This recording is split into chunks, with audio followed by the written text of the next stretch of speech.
2026 मसीहा मे मास मंगलवार दिन ओडिशार विशिष्ट प्रसूति और स्त्री रोग विशेषज्ञ प्रोफेसर डॉक्टर स्नेहांजलि सेनापति गत 5 तारिख मंगलवार दिन परलोक हो जाइथिला। तांकर दशाहरे नियाली चित्तरंजन सेवा सदन सभा कक्ष रे एक श्रद्धांजलि सभा अनुष्ठित होइथिला। प्रोफेसर सेनापति बहु वर्ष धरी नियाली चित्तरंजन सेवा सदन रे रोगी देखिबा सह विभिन्न ऑपरेशन भी करुथिले। एही अंचल रे तांकर बहुत लोकप्रियता मध्य थिला।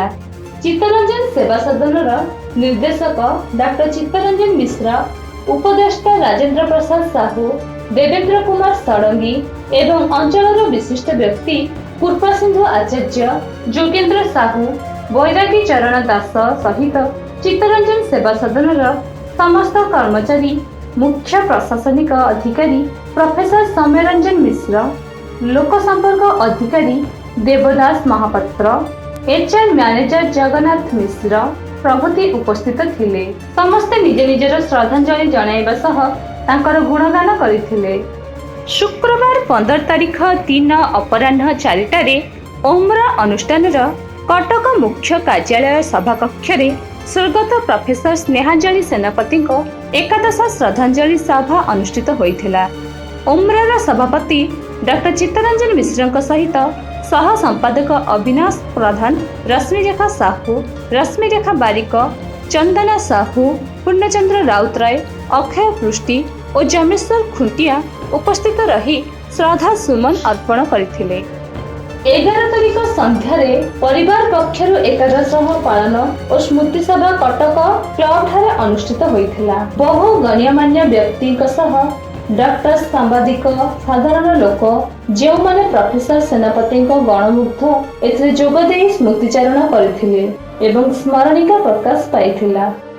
रीमा न्यूज ऑफिशियल रु शुभश्री मिश्र। आज कटक मेडिकल कॉलेज रो पूर्वतन विभागीय मुख्य एवं प्रोफेसर स्नेहांजलि सेनापति जे कि प्रसूति और स्त्री रोग विभाग रे कार्य करी थिले, तांकर परलोकर 11 दिन से तांकर अवसर ग्रहण कला परे बहुत दिन धरी आसुथिले ई चित्तरंजन सेवा सदन को एठी रोगी मानकर सेवा करुथिले, देखुथिले, ऑपरेशन करुथिले, सब करुथिले, बहुत वर्ष धरी आसुथिले। एवं जेतेबेले तांकर देह भी खराब हैला सेतेबेले से आसिया को विशेष इच्छा करि नथिले, पारु नथिले, सेतेबेले मध्य मु तांको अनुरोध करथिली जे तांकर हमर एई अनुष्ठान रे पाद पड़िबा निहाती जरूरी, कारण सेटा मु मोर आशीर्वाद बोली मन करथिली, जेतु से मोर गुरु थिले।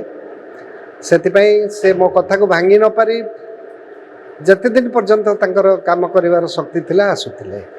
एवं से ओडिशार जने अत्यंत स्नेही एवं तांकर डाक्तरी काम रे मध्य तांकर यथेष्ट भल ये ना थिला।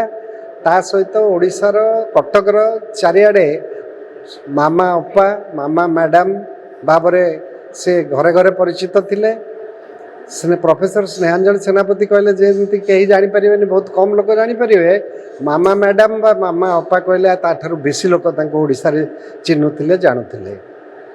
तांकर स्वामी प्रोफेसर गोविंद चंद्र सेनापति से भी मोर शिक्षक थिले, नाटक लिखुथिले, चलचित्र संलाप सब लिखुथिले। एवं दुई जन जाक आमर ए अनुष्ठान को एवं व्यक्तिगत भाव में मत जेहेतु बहुत भल पाउथिले, आमर परिवार सहित तांका परिवार रो बहुत भल संपर्क थिला। आज आम 11 दिन रे तांकर एठी श्रद्धांजलि सभाटी करिथिलु एवं आमर पाखापाखि सब बहुत लोक एवं तांकर शुभेच्छु जो मान तांका द्वारा रोगी माने उपकृत होइचंदी से माने भी एठी सब उपस्थित थिले एवं श्रद्धांजलि जणाइथिले।